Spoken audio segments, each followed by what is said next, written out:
नमस्कार दोस्तों, आप सभी का स्वागत है आपके अपने YouTube चैनल वीआईपी टेक्नीशियन में। और दोस्तों, जैसा कि आप सभी से वादा किया था कि बिल्कुल बेसिकली आपके इलेक्ट्रिशियन थ्योरी को हम पढ़ने वाले हैं, तो दोस्तों उसका आज पहला वीडियो आपको मिलने जा रहा है। तो दोस्तों बिल्कुल जीरो लेवल से कंसेप्ट को स्टार्ट करेंगे और हायर लेवल तक हम पढ़ेंगे। तो दोस्तों आज पहली क्लास है। क्लास यदि पसंद आए तो लाइक कीजिएगा, शेयर कीजिएगा, और यदि चैनल पर आप पहली बार आए हैं तो चैनल को सब्सक्राइब कर लीजिए, क्योंकि ऐसे ही शानदार वीडियोस आपको आगे मिलने वाली है। तो स्टार्ट करते हैं आज की वीडियो को दोस्तों। वीडियो स्टार्ट करते हैं बिल्कुल जीरो लेवल से, और हम पढ़ेंगे आज की इलेक्ट्रिसिटी होती क्या है। सबसे पहले जब हम टॉपिक में जा रहे हैं तो सबसे पहले टॉपिक को समझते हैं। तो इलेक्ट्रिसिटी क्या होती है, यानी विद्युत होती क्या है दोस्तों। तो सबसे पहले इसी को देखते हैं कि विद्युत होता क्या है आखिरकार। तो विद्युत पर हम पढ़ते हैं दोस्तों। तो बिल्कुल यदि विद्युत धारा की यदि बात की जाए तो वो अलग चीज चली जाती है, लेकिन हम सबसे पहले विद्युत को यानी इलेक्ट्रिसिटी को ही समझने की कोशिश करेंगे। तो आज के वीडियो में प्रॉपरली हम विद्युत को समझेंगे, बिल्कुल उसके छोटे छोटे बारीक बारीक पॉइंटों को। तो यदि दोस्तों विद्युत की बात की जाती है तो सबसे पहले जो नाम हमारे आना चाहिए वो सबसे बड़ा नाम होता है दोस्तों थेल्स। ठीक है दोस्तों, थेल्स। तो दोस्तों आपको पता होना चाहिए थेल्स नामक एक वैज्ञानिक आए थे, जिन्होंने आज से 2500 ईसा पूर्व ही 2500 ईसा पूर्व ही दोस्तों एक प्रयोग किया था, एक प्रैक्टिकल किया था। और उस प्रैक्टिकल के माध्यम से उन्होंने दोस्तों विद्युत धारा का नाम हमें दिया था।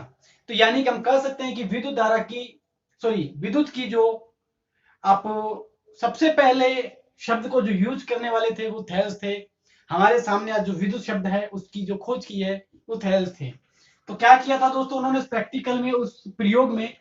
तो 2500 ईसा पूर्व उन्होंने जो प्रैक्टिकल दिया था दोस्तों, उस प्रैक्टिकल में उन्होंने क्या किया कि अपनी एक कहवा नामक छड़ ली, यानी इलेक्ट्रोड लिया एक। ठीक है दोस्तों, एक इलेक्ट्रोड की एक छड़ ली दोस्तों। अब इस इलेक्ट्रोड की छड़ को दोस्तों उन्होंने घर्षित करवाया, घर्षण करवाया, रगड़ा। किसके साथ में दोस्तों? रेशम के साथ में। तो दोस्तों थेल्स नामक एक वैज्ञानिक थे, उन वैज्ञानिकों ने 25 ईसा पूर्व में क्या किया था, एक इलेक्ट्रोड की छड़ ली जिसको कहवा की छड़ कह सकते हैं। और उस कहवा की छड़ को दोस्तों उन्होंने रगड़ा, किसके साथ में? रेशम के साथ। रगड़ने से दोस्तों क्या पैदा हुआ? घर्षण। और घर्षण की वजह से दोस्तों उसमें क्या पैदा हो गई? विद्युत पैदा हो चुकी थी। विद्युत पैदा हुई। और दोस्तों थेल्स ने जो पैदा हुआ उसको विद्युत ही कहा था, इसलिए हम कह सकते हैं कि थेल्स ने सबसे पहले विद्युत शब्द का यूज किया था। विद्युत शब्द कैसे? कि इलेक्ट्रोड को रेशम के साथ रगड़ा जिससे उसमें विद्युत धारा पैदा हो गई। दोस्तों ये विद्युत धारा किस प्रकार की थी? ये स्थिर स्वभाव की थी, यानी कि जहां आपने इसको बनाया वहीं इसका यूज हुआ। यूज होने के बाद ये डिस्ट्रॉय हो गई। यानी कि सिंपल सी बात है, एक स्थान से दूसरे स्थान पर नहीं ले जाया गया, क्योंकि ये स्थिर स्वभाव की थी। तो दोस्तों जो वैज्ञानिक थे थेल्स, उन्होंने कैसे पता लगा कि ये विद्युत है? तो दोस्तों इन्होंने इलेक्ट्रोड की छड़ को रेशम के साथ रगड़ा, और रगड़ने से दोस्तों जो इलेक्ट्रोड था उस पर कागज के टुकड़े क्या हुए दोस्तों? आकर्षित हुए। यानी इलेक्ट्रोड को इसके साथ रगड़ा, रेशम के साथ, और उस रेशम को इलेक्ट्रोड के साथ रगड़ने से हुआ क्या वाकई में?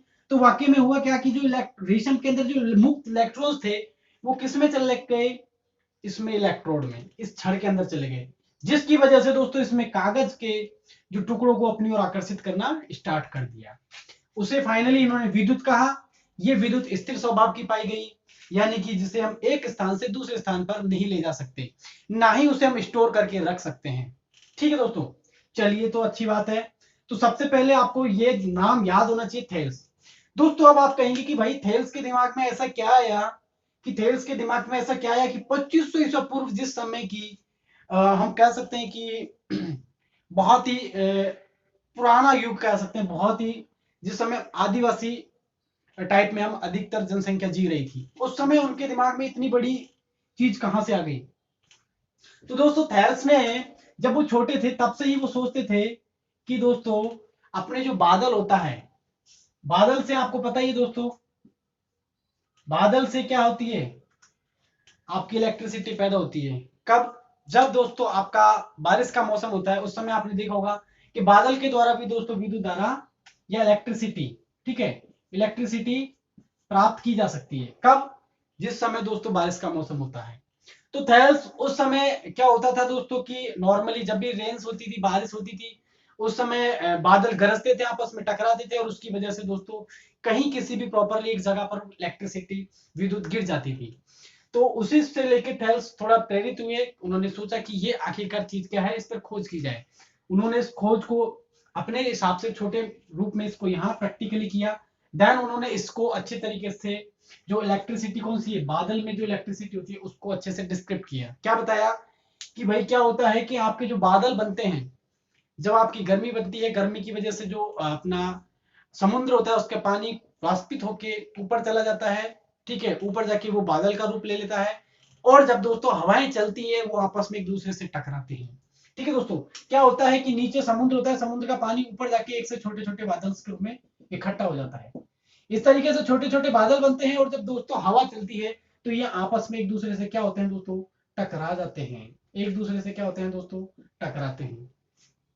और इस टकराने की वजह से दोस्तों इन दोनों आपस में जब भाई दो चीजें टकराएंगी तो उस जगह चिंगारी बनेगी, जाहिर सी बात है। तो दोस्तों ये जो बादल बनते हैं ना, इनमें आवेश होता है। क्या होता है दोस्तों, आवेश। आवेश को और आगे से पढ़ेंगे हम अच्छे से, अभी तो आप समझ लीजिए। इनके अंदर आवेश होता है, जब दो आवेश आपस में टकराते हैं दोस्तों, तो वहां पर क्या पैदा हो जाती है दोस्तों, घर्षण की वजह। भाई टकराएंगे तो घर्षण पैदा होगा, टकराने की वजह से भाई दो चीज आपस में टकराएगी तो घर्षण बनेगा, और उस घर्षण की वजह से दोस्तों इसमें क्या हो जाती है, विद्युत पैदा हो जाती है। अब विद्युत पैदा हुई तो वही कहीं जाएगी भी तो सही। तो दोस्तों बस ये विद्युत क्या होती है, जहां बनती है वहीं गिर जाती है। जहां भी बनती है, जिस भी जगह बनती है, वहीं से नीचे गिर जाती है। नियरेस्ट जो भी चीज उसको मिलती है। जनरली आप लोग देखते होंगे, ये भी सुना भी होगा कि काली वस्तु, या आप कह सकते हैं जानवर पे अधिकतर ही गिरती है। ठीक है दोस्तों, तो ये अब आपके दिमाग में ये भी आ रहा होगा कि काली वस्तु पर ही क्यों गिरती है जनरली। तो दोस्तों क्या होता है कि काली वस्तु जो होती है उसमें क्या होता है दोस्तों, आवेश अधिक प्राप्त होता है। ठीक है दोस्तों, काली वस्तुएं किसी भी चीज को, मतलब अपने आवेश को ज्यादा से ज्यादा ऑब्जर्व करती है। आप देखते होंगे धूप के अंदर आप एक काली वस्तु को रखिए, और एक सफेद वाली को, तो आप जनरली पाएंगे कि काली वस्तु जल्दी गर्म हो जाती है। क्यों? वो जल्दी से सभी चीजों को अवशोषित करती है। तो वही होता है कि इसके अंदर आवेश अवशोषण करने की क्षमता ज्यादा होती है। उसकी वजह से दोस्तों जो ये बादल से विद्युत धारा बनती है, जो विद्युत बनती है, इलेक्ट्रिसिटी बनती है, वो काली वस्तु पर ही सामान्यतः गिर जाती है। काली वस्तु जानवर भी हो सकता है, वो इंसान भी हो सकता है, वो किसी पर्टिकुलर कोई मतलब जिसमें जीव ना हो वो वस्तु भी हो सकती है। ठीक है दोस्तों, निर्जीव वस्तु। इसलिए आपने देखा होगा दोस्तों, जो बहु मंजिले इमारत होती है, बड़ी बड़ी इमारतें, उसमें शेप का एक इक्विपमेंट लगाया जाता है टॉप पे, जिसे हम कहते हैं तड़ित चालक। क्या होता है दोस्तों, जनरली मान लीजिए वहां अगर विद्युत आपस में दो बदल टकराते हैं, तो इलेक्ट्रिसिटी तो गिरनी गिरनी है, तो नियर बाई उसके वो बिल्डिंग रहेगी, सबसे पहले उसी को पकड़ेगी। तो बिल्डिंग पर ये लगाया जाता है, इसकी वजह से दोस्तों जो इलेक्ट्रिसिटी इसमें समाएगी, और इसमें से एक मोटी केबल के द्वारा इसे ग्राउंड किया जाता है, भूमि में दबा दिया जाता है। तो ये चीजें तो यहाँ छोड़ दीजिए, ये सारी चीजें यहाँ खत्म है। क्या आकाशीय विद्युत, अब आप कभी भी भूलना मत, कभी भी आप कंफ्यूज मत होना कि ये विद्युत धारा क्यों बन जाती है, ये इलेक्ट्रिसिटी कैसे बनती है। कि जो बादल गरजता है फिर उसके बाद विद्युत गिरती है, तो क्यों गिरती है? क्योंकि दो विपरीत आवेश आपस में टकराते हैं, दो बादल बनते हैं, वो बादल आपस में टकराते हैं, टकराव की वजह से उसमें घर्षण पैदा होता है और विद्युत धारा बन जाती है। वो जनरली वहीं गिर जाती है जहां होती है। इसका खेल खत्म। तो इसी पूरे सर्कुलेट पे आधारित थेल्स ने ये छोटा सा प्रैक्टिकल करके आपको दिया है। तो दोस्तों आपसे यहां जो क्वेश्चंस बनते हैं एग्जाम्स के अंदर आने वाले, वो पूछे जाते हैं कि विद्युत धारा या विद्युत का सबसे पहला नाम का जो है उपयोग किसने किया, तो वो आपके थेल्स है। देन 2500 ईसा पूर्व क्या किया, इलेक्ट्रोड की छड़ को रेशम के साथ रगड़ा। क्या प्राप्त किया, कागज को आकर्षित करना प्राप्त किया। उसे कौन सी विद्युत कहते हैं, स्थिर विद्युत कहते हैं। इसके अलावा आपसे इसमें से कोई भी इंपॉर्टेंट क्वेश्चन नहीं बनता है। चलिए इसको थोड़ा आगे बढ़ाते हैं। ठीक है, हम समझ गए कि थेल्स ने इस तरीके से प्रैक्टिकल किया और उन्होंने स्थिर विद्युत स्वभाव को हमारे सामने प्रस्तुत किया। अब इसकी दो है स्टेप टू। स्टेप टू में चलते हैं दोस्तों, और स्टेप टू में हमारे पास सेकंड जो वैज्ञानिक हैं वो है दोस्तों बोल्ट। ठीक है, वोल्टा नामक वैज्ञानिक। तो दोस्तों सेकंड स्टेप में आपके सामने आएंगे वोल्टा नामक वैज्ञानिक, और इन वैज्ञानिकों ने थेल्स से एक कदम आगे बढ़ाया, और आगे कदम बढ़ाया इन्होंने क्या किया दोस्तों, रसायन के द्वारा। ठीक है दोस्तों, रासायनिक क्रियाओं के द्वारा दोस्तों इन्होंने क्या किया, इलेक्ट्रिसिटी पैदा की। दो रसायनों को आपस में क्रिया करवाई और उस क्रिया के फलस्वरूप इन्होंने दोस्तों क्या प्राप्त की, इलेक्ट्रिसिटी यानी विद्युत। ठीक है दोस्तों, तो विद्युत की ओरिजिन तो आपको पता लग गया। उसके बाद सेकंड स्टेप में हमारे पास आते हैं वोल्टा नामक वैज्ञानिक, और वोल्टा नामक वैज्ञानिक ने 19 ईयर्स में यानी 1900 शताब्दी के अंदर, ज्यादा पुरानी बात नहीं है दोस्तों, 19वीं शताब्दी की बात है, ठीक है। तो वोल्टा नामक वैज्ञानिक आए और उन्होंने एक कदम आगे थेल्स से बढ़ाया, क्योंकि प्रैक्टिकल उनके भाई आपको एक चीज स्टार्टअप हो चुकी थी, उस स्टार्टअप को आगे बढ़ाया और इन्होंने रासायनिक क्रियाओं के द्वारा विद्युत धारा प्राप्त की। फाइनली इन्होंने क्या प्राप्त किया दोस्तों, अब ठीक है, इनके क्या हुआ कि ये धारा का जो विद्युत का मान था ना वो कम था। मेन रीजन क्या था कि विद्युत का मान बहुत कम पैदा कर पाई, जो इन्होंने रासायनिक क्रियाओं के द्वारा इलेक्ट्रिसिटी पैदा की वो मान बहुत ही कम था। लेकिन इनके इस प्रयोग से एक चीज हमारे सामने आई, और वो क्या थी कि दोस्तों इन्होंने ये जो विद्युत बनाई, हालांकि मान कम था, लेकिन दोस्तों इन्होंने जो विद्युत बनाई उसकी एक खासियत थी कि उसे एक स्थान से दोस्तों, ठीक है, ए स्थान से दूसरे स्थान तक ले जाया जा सका। इसलिए से कहेंगे दोस्तों गतिज विद्युत। कौन सी, गतिज विद्युत। हम कह सकते हैं इसे चल विद्युत भी, ठीक है, गतिज मतलब चलना। अब देखिए, तो आपके सामने एक और जबरदस्त क्वेश्चन बन चुका है कि वोल्टा नामक ने तो रासायनिक क्रियाओं के द्वारा तो इलेक्ट्रिसिटी पैदा की, लेकिन ये इलेक्ट्रिसिटी किस प्रकार की थी, ये चल प्रकार की इलेक्ट्रिसिटी थी, यानी एक स्थान से दूसरे स्थान पर ले जाया जा सकता था। जबकि थेल्स पहली बार आए थे और उन्होंने बहुत पहले उन्होंने जो प्रैक्टिकल किया था उसमें यही प्रॉब्लम आया था कि उसे एक स्थान से दूसरे स्थान पर नहीं ले जाया जा सका। चलिए, बोल्ट जी ने अच्छा प्रैक्टिकल किया, समझाया कि हम हाँ इसको एक स्थान से दूसरे स्थान पर भी ले जा पाएंगे, लेकिन इनका वीकनेस पॉइंट रहा कि इलेक्ट्रिसिटी जो है वोल्टेज का मान था वो बहुत कम था।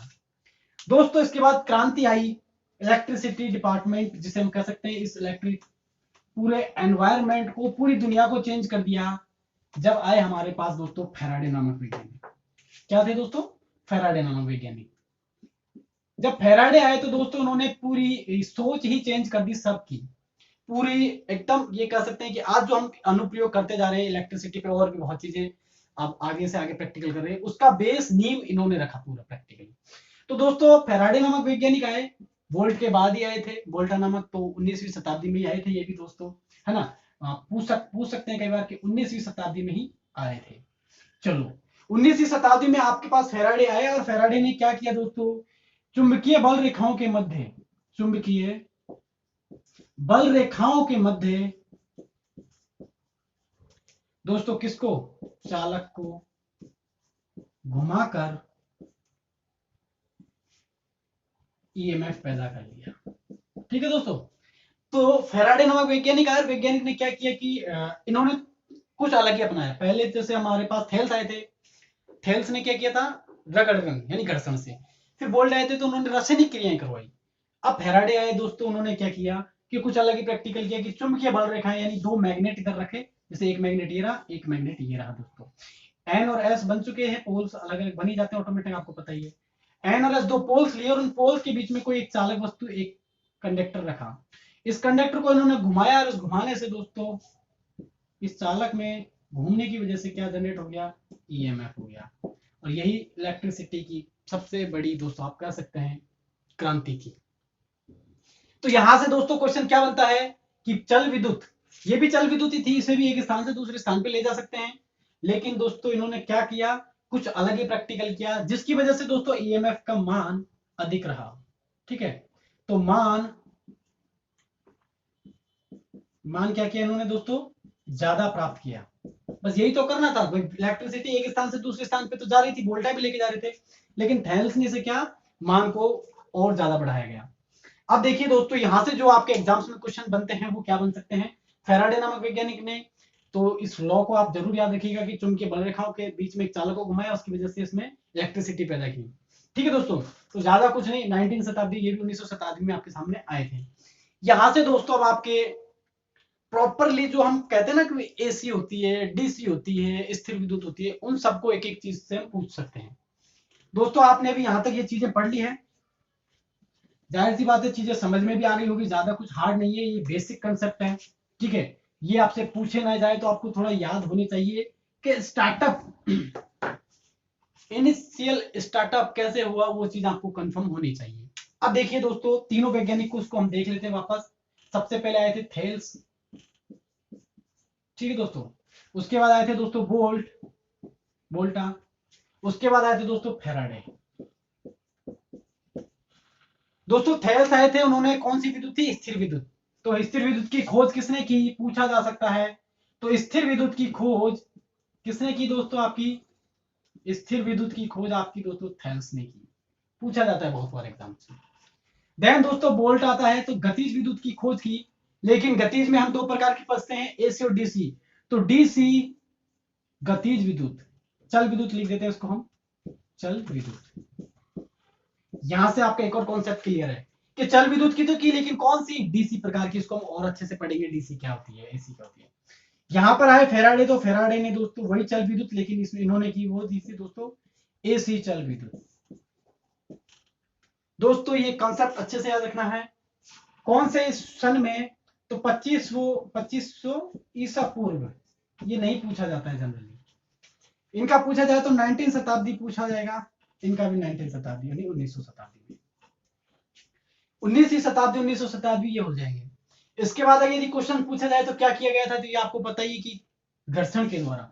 इलेक्ट्रिसिटी किसके द्वारा? घर्षण के द्वारा पैदा की गई, ठीक है। इन्होंने कैसे प्राप्त की? तो रासायनिक क्रियाओं के द्वारा, ठीक है दोस्तों, रासायनिक क्रियाओं के द्वारा। लास्ट में आते हैं फेराडे, तो इन्होंने क्या किया दोस्तों? चालक को घुमाकर, चालक को घुमाकर किसमें? चुंबकीय क्षेत्र में। तो ये सारे जो इंपॉर्टेंट क्वेश्चंस हमारे बेसिक बनते हैं वो, इसके साथ साथ आप इनकी बिल्कुल थ्योरी समझ चुके होंगे। साथ ही साथ आपको ये पता लग गया होगा कि आकाशीय विद्युत किस प्रकार बनती है। तो इलेक्ट्रिसिटी बेसिकली होती क्या है, ये आपको कंसेप्ट क्लियर हो गया होगा, ठीक है दोस्तों। तो अभी यहां से ये चीजें तो आपकी जो एग्जाम्स में आने वाली है उसके पर्पज से हो चुका है। अब मैं थोड़ा सा आपको वैसे बता देता हूं कि आखिरकार विद्युत होती क्या है, ठीक है दोस्तों। भाई आपने पढ़ लिया कि ठीक है चलो इलेक्ट्रिसिटी ये चीज है वो चीज है, किस किसने कैसे किसकी खोज की। आखिरकार विद्युत होता क्या है, तो विद्युत के बारे में बताते हैं। देखिए दोस्तों, देखिए विद्युत जनरली जो नॉर्मल परिभाषा हम पढ़ते हैं, तो दोस्तों इलेक्ट्रॉन्स का, चलिए हाँ, इलेक्ट्रॉन्स का प्रवाह, ठीक है। देखो दोस्तों, इलेक्ट्रॉन्स का प्रवाह, इलेक्ट्रॉन्स का प्रवाह, यानी दोस्तों जो अपने इलेक्ट्रॉन्स चलते हैं ना, आपने पढ़े होंगे कि किसी भी पदार्थ में इलेक्ट्रॉन सब जगह मिलते हैं। तो जो इलेक्ट्रॉन्स चलते हैं उनका प्रवाह होता है दोस्तों, वो आपकी विद्युत कहलाती है, ठीक है। और इसको और अच्छे कंसेप्ट से हम पढ़ेंगे जब हम विद्युत धारा और वोल्टेज को पढ़ेंगे। बस आपको अभी ये थोड़ा सा ध्यान रखना है कि इलेक्ट्रॉन्स के प्रवाह को आप विद्युत धारा कह सकते हैं। यानी इलेक्ट्रॉन्स पे कौन सा, अब देखिए इलेक्ट्रॉन्स होता क्या है, इलेक्ट्रॉन्स पे चार्ज कौन सा मिलता है दोस्तों, आपको पता है, ऋणावेश मिलता है।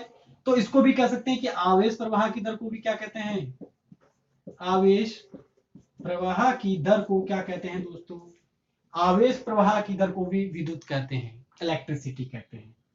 अब आप लोग सोच रहे होंगे ये क्या बताए जा रहे हैं, कुछ समझ नहीं आ रहा है। तो देखते हैं, इन दोनों को अभी सिद्ध करके देख लेते हैं। दोस्तों ये पॉइंट ए है, ये पॉइंट बी है, यहां से यहां तक मुझे जाना है, ठीक है। यहां पर काफी सारे इलेक्ट्रॉन्स बैठे हुए हैं, पहले से रखे हुए हैं। यदि दोस्तों ये इलेक्ट्रॉन्स यहां से उठ के यहां आ जाए, तो दोस्तों इसे हम कह सकते हैं विद्युत कह सकते हैं, यानी इलेक्ट्रॉन्स के प्रवाह, इलेक्ट्रॉन्स का बहना ही क्या कहलाएगा, आपका विद्युत कहलाएगा। दूसरी बात दोस्तों, आवेश का प्रवाह क्या है, कि भाई ये क्या चीज है। तो दोस्तों आप देख रहे हो कि इलेक्ट्रॉन्स के कौन सा आवेश है, ऋणावेश है। तो ये इलेक्ट्रॉन्स के साथ साथ यहां भी आ गया, यहां भी आया ना ये, तो आवेश भी यहां से यहां आया, इसलिए हम कह सकते हैं आवेश प्रवाह की दर को भी विद्युत कहते हैं। तो दोस्तों आज की क्लास में इतना ही रखते हैं, क्योंकि ये बेसिक क्लास थी और एक कह सकते हैं कि डेमो टाइप में भी रखा है आज हमने, क्योंकि आज से हम इस कंसेप्ट क्लियर करने वाली क्लासेस को स्टार्ट कर रहे हैं। तो दोस्तों क्लास कैसी लगी जरूर बताइएगा। मेनली आज की क्लास में हमने क्या पढ़ा है, सबसे पहले पढ़ा कि आकाशीय विद्युत को थोड़ा समझा, कि बादलों का आपस में एक दूसरे से घर्षण करना, एक दूसरे के साथ टच होना, ये क्या कहलाता है, आपकी इलेक्ट्रिसिटी एनर्जी वहां पैदा हो जाती है और वो किसी भी नियर बाई किसी भी चीज के ऊपर गिर जाती है, ठीक है। कैसे बनती है वो आपको पता ही कि भाप बनती है, भाप के द्वारा जो समुद्र का पानी होता है वो इकट्ठा होकर भाप ऊपर चले जाता है और वो बादल की शेप में आ जाता है, उनमें आवेश होता है, वो आपस में टकराते हैं और फाइनली वो आवेश गिर जाता है। जनरली वो मिलेगा दोस्तों आपको कब, जब आपका मौसम होता है बारिश का। दूसरी बात जो आपने पढ़ी दोस्तों, वहां से इलेक्ट्रिसिटी की हमने चली, तो इस इलेक्ट्रिसिटी की खोज सबसे पहले किसने की, तो अब एक क्विक रिवीजन कर लेते हैं दोस्तों इसके बारे में। तो इलेक्ट्रिसिटी की खोज सबसे पहले हम चलते थेल्स नामक वैज्ञानिक, 2500 ईस्वी में आए थे भाई वो थेल्स नामक वैज्ञानिक, और उनके माइंड में ये जो विद्युत वाला था वो सेटअप कैसे मिला। वो छोटे थे तब से ही देख रहे थे कि यार बहुत ज्यादा ये क्या मतलब विद्युत गिर जाती है, बादली विद्युत क्या होती है, ये आखिरकार है। तो उन्होंने इसी से रिलेटेड एक छोटा प्रैक्टिकल किया। प्रैक्टिकल में उन्होंने क्या किया, एक छड़ ली जो किसकी थी दोस्तों, कहवा नामक एक पदार्थ था उसकी छड़ ली, उसको एक रेशम की छड़ के साथ रगड़ा, रगड़ने पे दोनों पे घर्षण पैदा हुआ, घर्षण पैदा होने की वजह से दोस्तों वहां इलेक्ट्रिसिटी पैदा हुई, लेकिन कौन सी, स्थिर स्वभाव की। स्थिर का मतलब जो एक ही जगह पे रह जाए, वही यूज कर लो जहां पैदा कर रहे हो, उसको एक स्थान से दूसरे स्थान पर ले जाना मुमकिन नहीं है, ठीक है दोस्तों। और ना ही उसे ज्यादा देर आप स्टोर करके रख सकते हो, वो जैसे ही पैदा होगी खास साथ के साथ वो खत्म हो जाती है। दूसरा फिर अब हम आगे चले, थोड़ा सा चलिए, उन्होंने थोड़ा हमें स्टार्टअप दे दिया। उस स्टार्टअप को 19वीं शताब्दी में जब बोल्टा नामक वैज्ञानिक आए तो उन्होंने क्या किया, उसी सेटअप को थोड़ा आगे बढ़ाया और उन्होंने रासायनिक क्रियाएं की, दो रासायनों को आपस में मिलाया और उसकी वजह से वो क्रिया होकर क्या बना, इलेक्ट्रिसिटी बनी। उन्होंने इसमें जो मेन सफलता थी वो क्या थी कि उन्होंने ये विद्युत धारा प्राप्त तो की, लेकिन इसमें सबसे बड़ा अच्छा जो क्या पॉइंट था, प्लस पॉइंट था कि उन्होंने एक स्थान से दूसरे स्थान पर उस करंट को ले जा सकते थे, ठीक है, उस विद्युत को। लेकिन उसमें वीकनेस क्या था कि वो बहुत कम मान की थी। चलिए उसके बाद जो क्रांति आई, फेराडे नामक वैज्ञानिक ने सबसे बड़ी क्रांति हम कह सकते हैं फेराडे वैज्ञानिक लाए थे। उन्होंने भी क्या किया, उसी सेटअप को थोड़ा और आगे बढ़ाया और इतना आगे बढ़ा दिया कि वहां से हम इसको जनरली यूज करने लगे। उन्होंने उसी को एक दो चुंबक लिए, चुंबकों के बीच में एक चालक रखा और उस चालक को घुमाया, घुमाने पर उसमें ईएमएफ जनरेट हुआ और उसका मान भी अधिक रखा गया। कैसे कैसे हुई, चुंबक का मान ज्यादा बढ़ाया तो उसमें इलेक्ट्रिसिटी का मान भी बढ़ता गया। तो दोस्तों जो फेराडे नामक वैज्ञानिक थे उन्होंने ही मैन इसमें लीड रोल कह सकते हैं उन्होंने। तो इस प्रकार हम कह सकते हैं कि स्थिर विद्युत के खोजकर्ता कौन है, थेल्स थे। गतिज विद्युत में डीसी के खोजकर्ता कौन थे, वोल्टा थे। और एसी के खोजकर्ता गतिज विद्युत के ही फेराडे थे। तो दोस्तों आज की क्लास कैसी लगी, क्या आपको चीजें सारी क्लियर हुई? यदि आपका कोई भी सुझाव हो तो आप जरूर कमेंट्स बॉक्स में बताइएगा। वीडियो यदि पसंद आए तो लाइक कीजिएगा दोस्तों, साथ ही साथ शेयर कीजिएगा। यदि आप पहली बार चैनल पर आए तो सब्सक्राइब कर लीजिएगा दोस्तों, क्योंकि इसी तरह के शानदार शानदार वीडियोस अब आपको आगे मिलने वाले हैं। तो आज के लिए इतना ही दोस्तों, बाय बाय, मिलते हैं नेक्स्ट वीडियो में। लाइक शेयर भूलना मत मेरे भाइयों।